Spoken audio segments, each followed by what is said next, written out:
You've built a multifaceted business empire across sectors like mining, energy, and consulting. Can you take us to the beginning? What inspired you to venture into these industries and how did you get started? Let's get back to the beginning. Who is Bertha Dlamini? Where is she from? Yeah, and we can just start from there. Sure. So, Langedita, thank you so much for inviting me to your platform to reflect on the entrepreneurial journey. I think the platform is a good platform to inspire entrepreneurs and anyone who is looking to transition into different sectors. I started my career in marketing communications, and I operated as a integrated marketing communication specialist for 9 years, appointed in private sector and public sector, different roles from being a research analyst to being a communications officer, a senior communications officer, right through to becoming an account director and a head of a division. I had the privilege of being exposed to some of the thought leaders in microfinance regulation in South Africa, and also some of the pioneering entrepreneurs in the creative space. I must say that what made the difference is I was always ready to learn. I was always ready to be taught. I was always ready to be corrected. I was always ready to be guided. And I took my work not as an obligation, but as a duty. And it is something that I also enjoyed, which also meant that because it is not an obligation, it is not forced on me, I then took the opportunity to learn and to innovate solutions and to expand my knowledge in the area. I therefore proceeded to establish my first company, Rido Consulting Services, which was an integrated marketing communications agency focusing on both private sector, public sector, and civil society. I practiced in that operation for a number of years, close to 10 years, before I formed a partnership with a large engineering consulting firm. And the interest to partner with them was truly just opening myself up to different industries and different possibilities, and wanting to learn what it takes to operate at a senior executive level as an entrepreneur. And this large engineering consulting firm offered that opportunity. And therefore, I took the risk through a share swap partnership to join them as a partner and a shareholder in their business. And that ushered the beginning of my career in energy. And when I started, I knew and understood very little about the energy or electricity sector. I invested myself to learn the construct of the value chains, to learn the concepts, to learn the theories, and to learn the solutions that the energy sector requires in order to efficiently produce electricity for the citizens, but also to deliver energy services to different sectors. I invested myself to learn the generation value chain, the transmission value chain, the distribution value chain, and segments between the value chains. I also got to understand the different customers to utilities, large power users, commercial and industrial sectors, residential customers, and the dynamics that form the ecosystem of the energy sector. I also availed myself to participate in industry associations and industry events where I met other experts and I got to learn from them. I invested myself, and I'm using the phrase invested myself because it takes a personal choice, a personal decision, a personal discipline and personal vulnerability to acknowledge your own learning gaps and to open yourself up to be taught by others as much as you are teaching yourself.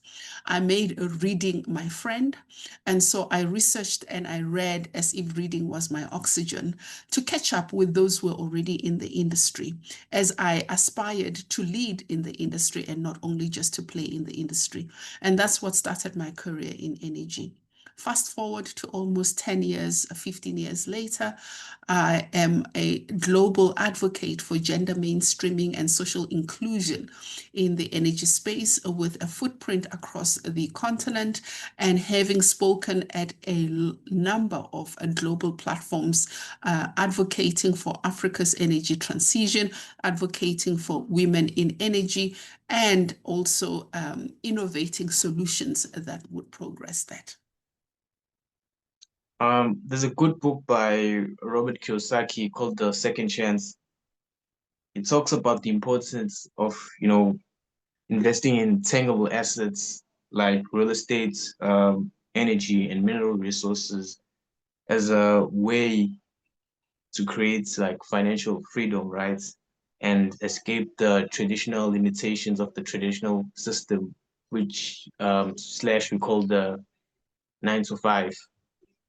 Um, Given your extensive investments in these mineral resources, energy, and real estate, do you see these industries as key avenues for not just business growth, but also as a way to break free from these conventional systems? So first off, I have not made investments in energy or real estate. We have a consulting firm. We offer socioeconomic development solutions to players in the energy ecosystem, whether it's original equipment manufacturers that fund our programs, or it is multilateral organizations that are looking for solutions for different African markets. So I needed to just clarify that. Number two is today, with the evolution of our economy, and not only in South Africa, but across the globe, individuals have the opportunity to pursue multiple streams of income within reason and within the legal parameters of the environment within which they work. I always clarify that when you have signed a contract with an employer, your first responsibility is to fulfill your employer's contract and to ensure that you don't do anything that compromises your base income, which is the contract that you have with your employer. It is also possible that there could be other activities that do not conflict and do not infringe on your legal contract with your employer that will enable you to generate additional income. And therefore, it's important to research and understand what other streams are viable for income generation. If you are not in a full-time employment, and you're looking to diversify your entrepreneurial interest, there's quite a number of areas that you can pursue. It is always advisable to find yourself a coach that can assess your current status, your cash flows, your ability to generate income, and direct you in the right stream. It is advisable to look at income streams that generate passive income, which means this is income, this is money that works for you versus a situation where you work for the money. It is advisable that you spend time understanding how those financial flows work and how you can participate in them. I would advise anyone who wants to go into entrepreneurship not to overthink the idea of being an entrepreneur, not to complicate the idea of being an entrepreneur. You have to look at what people consume on a daily basis. You have to look at what people will always need on a daily basis and find a niche that you can provide those needs, those services, and those goods. Often when we think of entrepreneurship, we want to participate in the complicated tendering process that often consumes a lot of time and money and requires a lot of expertise. And in a complex environment such as South Africa, you may not even be successful in that space. However, we neglect other spaces that perhaps our education and society has looked down upon as income generators, and we ignore them. And I'll give you an example. All of us have a teaspoon in our homes. You have a teaspoon at home? Sure, I do. I do have a Yeah, teaspoon at home. right. You have Yes. a plate at home? Correct. You have a mug at home? Correct. Right. Do you know the value chains of those items? Possibly, um, I'll say no. I'll say no. Yes. And Maybe this I is the do that. example. This is what I mean, that we often consume a lot of things. From when you walk into your house, the door handle that you touch, the door itself, the tiles that are on the floor, the carpet that is on the floor, the windows, the frames of the windows, the material that was used to put together the window, the ceiling, the parts that made up the ceiling, the thermal elements that are used in the ceiling, the roofing itself. All, if you sit for one moment and consider every element that has made up your house, that has made up your meal, that has made up your clothing, your everything that you use, it has a value chain.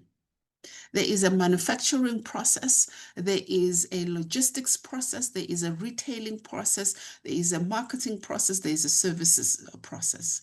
This is where the entrepreneurial opportunities are.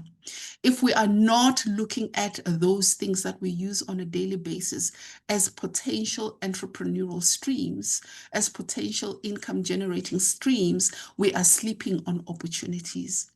And so I say to entrepreneurs, be curious. Don't consume anything whose value chain you cannot explain with ease. Understand where the product comes from.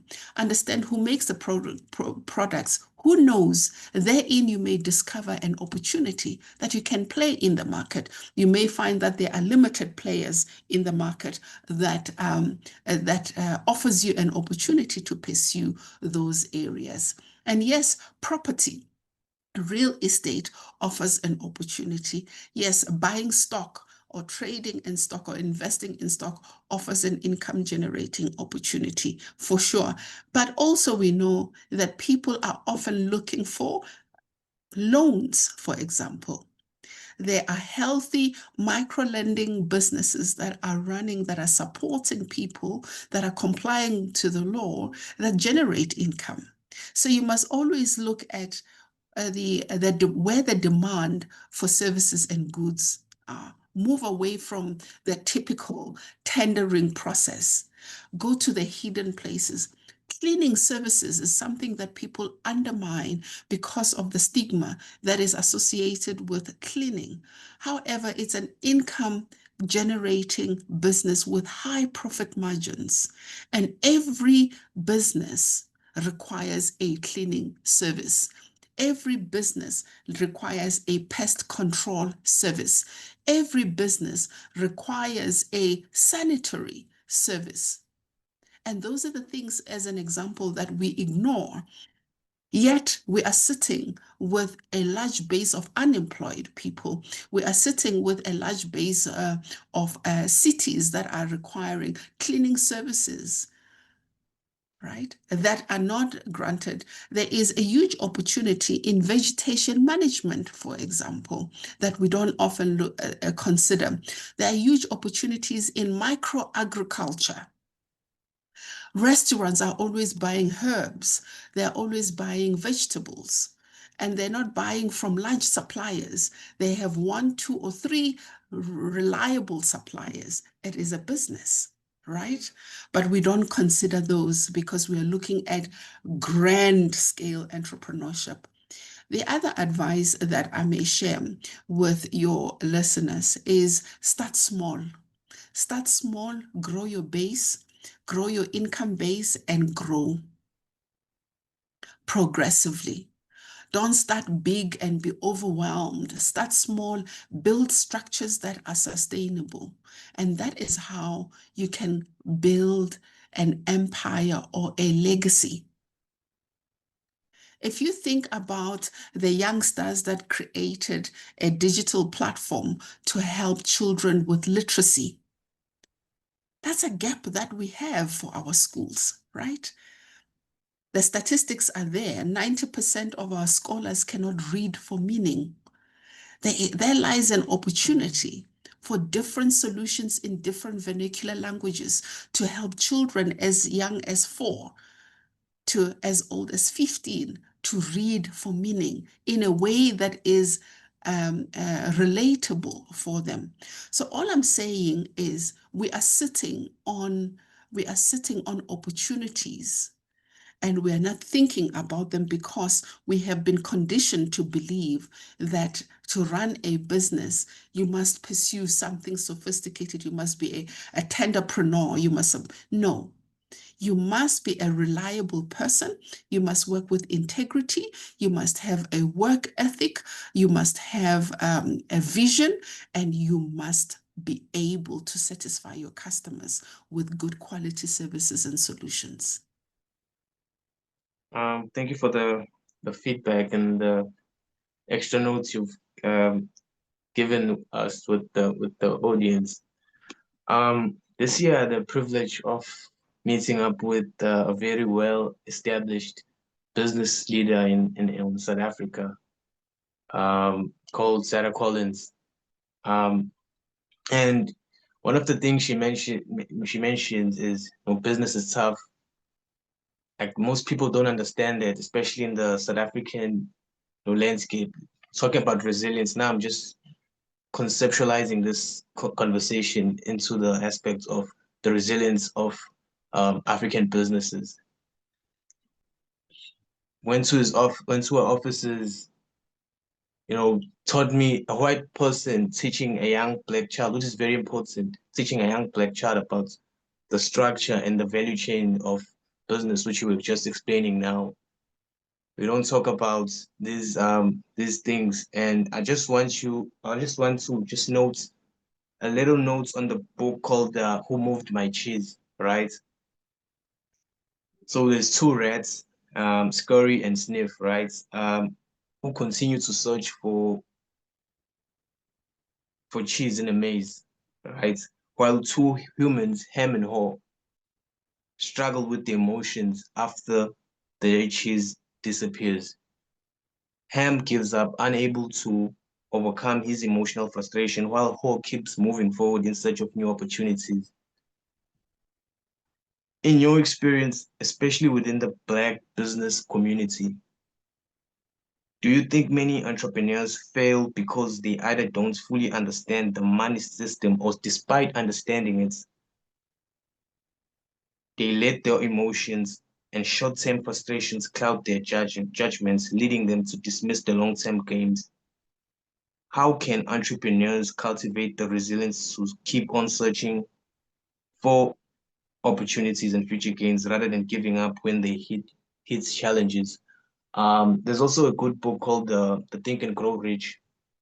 So this book actually talks about a miner, right, who's found a little bit of gold on the surface of on the crustal surface of the earth, right?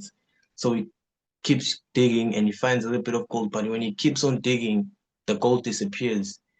And he continues digging and he continues digging. There's no gold.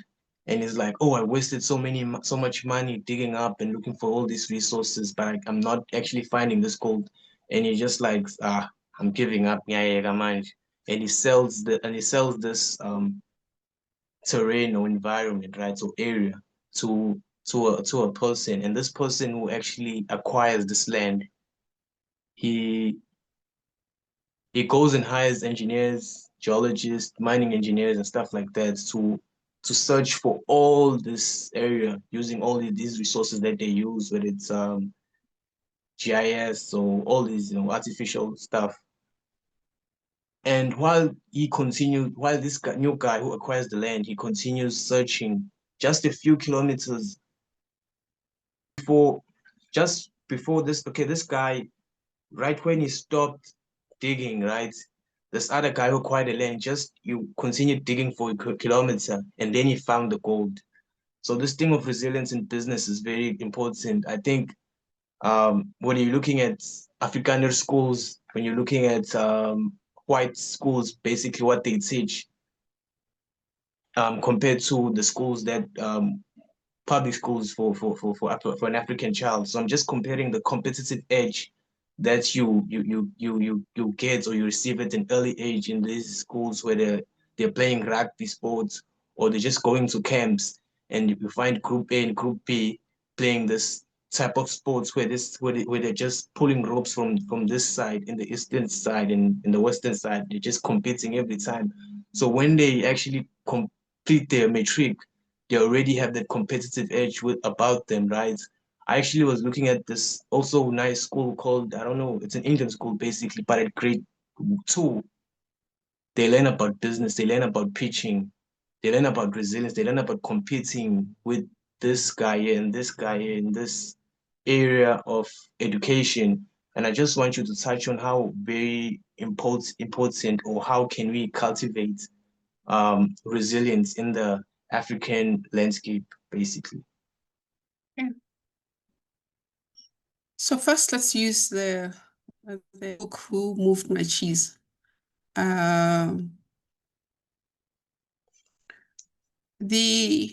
It's important to know why you are doing things. And I think a lot of people do things because everybody is becoming an entrepreneur. So everybody wants to be an entrepreneur without necessarily going through the thought process on what values informs their choices, their choice to become an entrepreneur. It is important that as much as you are aware of your surroundings and you're aware of the pace at which other people are progressing, you don't lose sight of your own unique path, right? So first off, be married to your path. You make a decision. This is what you're going to pursue. You have the reasons why you are pursuing that. You find coaches and mentors to support you on that road, and you don't give up at the first sight of a challenge or failure. You use that as a stepping stone. You have the courage to question yourself. What did I do right? What did I do wrong? What can I learn from this? And how do I move on from here? Often we are too ashamed of our own failures that we spend a lot of time ruminating or playing the movie over and over again in our heads on how deeply we failed. And that prevents us from seeing the progress we have made, even though we have failed. That you may fail now, but it does not destroy the road ahead. So you must be able to fail fast, rise fast, and proceed. That is not something that you are born with. It is something that you learn. It is something that you must commit to. It also comes from having a healthy self-esteem. A healthy self-esteem says, you know you are good enough, you know you are smart, you know you are on a journey to learn, and you know that in this journey to learn, in order to learn, you must make mistakes. Otherwise, you would know everything, and there would be no reason for you to learn. So when you have a healthy self-esteem, it's easy to accept failure, to recognize it for what it is, to take ownership and accountability, and to move on from that, stronger than before, wiser than before, inspired than before. Inspiration does not come from success. Inspiration does not come from failure. Inspiration comes from knowing that you're good enough. And this is a journey and not a destination. So that is one. Number two is, yes, our education system in the country is not equal, is not designed the same way. The resources are not equal. They are not utilized the same ways, whether it's having the qualified teachers or infrastructure or a curriculum that aligns with the realities of the world today. We have to work together as public sector, private sector, and civil society to support the education ecosystem, basic education ecosystem, to improve how it delivers outcomes for education in the country, so that we can produce children that are prepared to be active participants in our economy. Resilience is something that must be taught at home. It's something that must be taught also at schools. We have a lot of families that are structured differently because of unfavorable circumstances. And so we will find children that may struggle to cope with life's challenges just on the basis of their background. It does not condemn them to a failed state of being or to a failed livelihood. It just says that they are starting from a base that is different from others. The basis is know why you are doing what you're doing, why you are doing it. Number two, yes, it's true. It is important if, in fact, the only critical thing that we must learn and we must teach ourselves is understanding the flows of money for every sector. Understand the flow of money for every sector that you're interested in, for every service that you want to deliver, for every product you want to sell, for every venture you want to invest in. Understand the flow of money, understand the science of money, understand the construct of money systems in that place or for that particular sector. That is important. We are fortunate that today we have artificial intelligence that enables us to learn from global insights at a click of a prompt.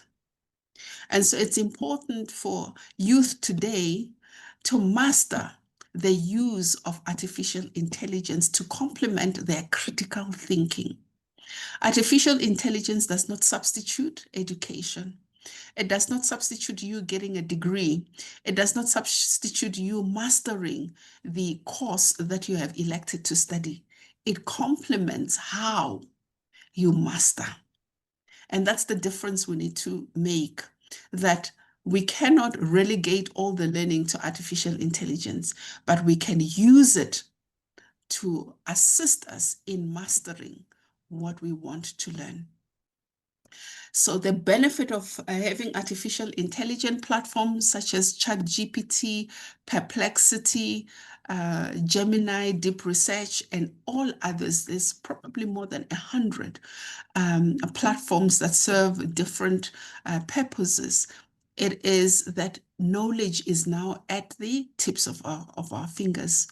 You can learn money systems, money ecosystems, money flows for any sector with ease, as long as you have access to the internet and you, of course, you have access to data and you read something, you read an article, a journal, a presentation, a book that gives you the basic knowledge that enables you to prompt artificial intelligence.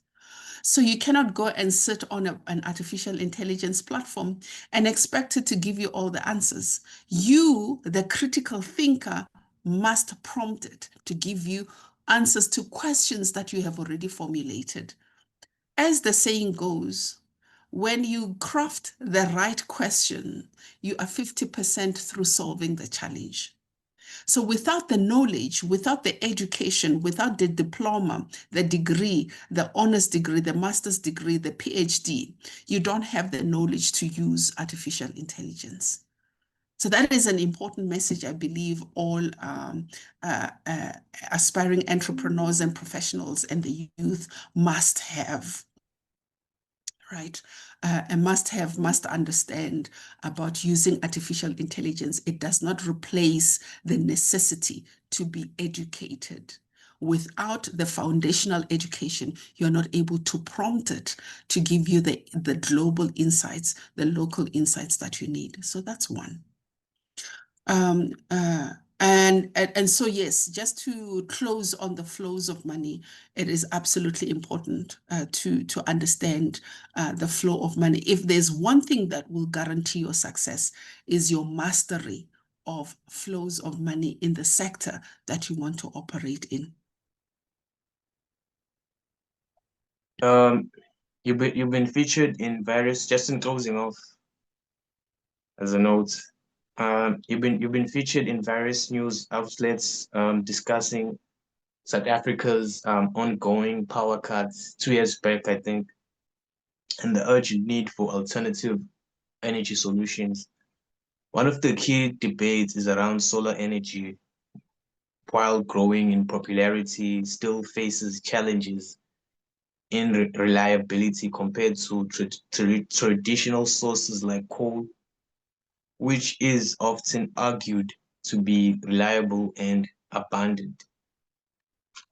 Some people claim that the push towards renewables, right, could be part of a geopolitical agenda driven by global players or corporate interests who are looking to phase out coal for economic reasons.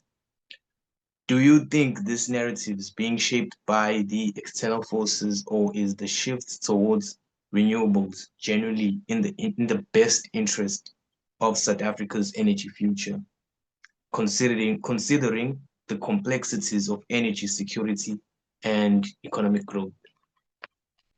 There are two things that are important. First, thank you for acknowledging the various platforms where I've been featured. When you consider energy sustainability or the energy ecosystems, there are two things that are critical: energy security and energy access. So first, South Africa, we're about close to 90% universal access to electricity, right? But we do not have yet a security, energy security. We do not have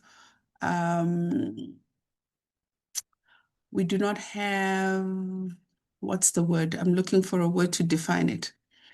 Our energy, we do not have a guarantee for energy security yet. So Eskom is working very hard to guarantee energy security, and they are deploying different strategies and tactics such as load reduction, load shedding, the integration of renewable energy sources, integration of gas to secure the supply of energy so that it meets the demand. It is necessary for all countries globally to have a diversified energy ecosystem that operates optimally for the requirements of the specific domestic markets. So in South Africa, we must understand the requirements of our domestic markets, which includes supercharging our economy so that we can generate sufficient employment opportunities to eradicate unemployment and unemployment of all population groups. Supercharge our economy so that we can resuscitate our ailing guarantee energy security so that we can resuscitate our ailing economy. Utilize our natural resources to our advantage to guarantee energy security. That is important. Diversify our energy sources to preserve the ecological integrity of our country. And that is when you start looking at the environmental side of things. So the just energy transition is critical, just in that it considers employment opportunities for those who are embedded in the coal value chain, reskilling of the labor force so that they are afforded the opportunity to participate in all emerging value chains in renewable and non-renewable energy sectors, especially as we pursue clean energy sources. Use the transition to so just energy, so energy part of it, diversify our energy sources, use all our natural resources optimally, generate sufficient energy to supercharge our economy. Just energy, the transition part of it, transition in a sustainable manner that guarantees energy security and drives us to 100% energy access. In our Just Energy Transition Skills Development Program, we educate youth, women, persons with disability, both from utilities and entrepreneurs and communities, to understand the construct of value chain so that they can identify entry points to participate that present the lowest barriers to entry. And so the just energy transition should not be perceived as a negative program that takes away jobs. In fact, it is here to expand the job net, to ensure that we prepare our youth, we prepare our professionals, we prepare our communities to participate in emerging opportunities. The just energy transition also touches on the fourth to fifth industrial revolution as we digitize and automate sectors. And there's a convergence between these evolutionary trajectories that present economic opportunities, present employment opportunities, present educational opportunities, new streams for people to study and master and create a body of knowledge that is relevant for our country, that will inform how we evolve together, how we transition together, how we prosper together.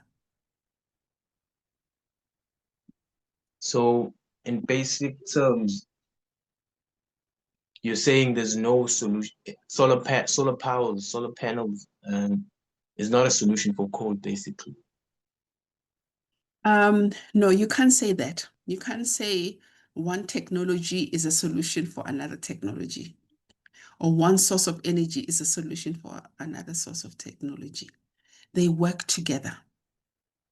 When we say a diversified energy ecosystem, we're saying every source of energy has a role to play in guaranteeing the country energy security. Solar has a role to play. Coal-fired power stations have a role to play. Gas turbines have a role to play. Wind energy has a role to play. Hydro energy has a role to play. Waste to energy has a role to play. All sources of energy, nuclear has a role to play. Hydrogen has a role to play. But we must be very realistic on what is feasible today, given our financial resources as a country and limitations, and the need for energy security for the economy today. And integrate these different sources of energy in a pathway that is suitable for us in the country. Thank you so much, Ms. Bertha Dlamini, for availing yourself to this interview and for acknowledging the platform and its purpose, really. Thank you so much. Thank you. Thank you. Thank you for having me. I hope the conversation and the answers inspire your viewers, and I wish you success in the podcast that you have started.